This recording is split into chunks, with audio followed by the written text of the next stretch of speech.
on parle d'étudiants, on parle d'élèves qui sont enceintes. Je pense qu'ils ne sont pas encore dans cette posture de vivre un mariage. Voilà.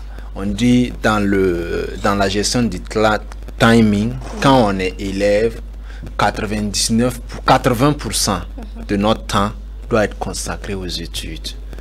Quand on est employé, on sait qu'on doit maximiser. Mais un élève qui n'est pas employé et qui doit se trouver dans un foyer ou se marier suite à la grossesse alors qu'elle a encore ce casquette, elle a un parcours à suivre et qu'elle doit porter une nouvelle casquette d'épouse, en plus d'être étudiante, ça la rendrait inefficace. Donc je ne suis pas du tout d'accord qu'on force une étudiante, un élève, parce qu'elle tombe suite à une grossesse, de se mettre avec cet homme ou de se marier.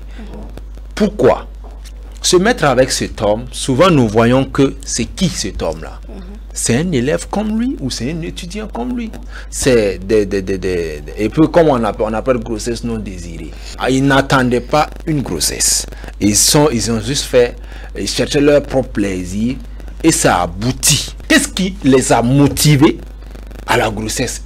On dit grossesse non désirée. Ils ne voulaient pas l'enfant. Donc c'est une grossesse non désirée. Ils n'étaient pas prêts, déjà même pour la grossesse.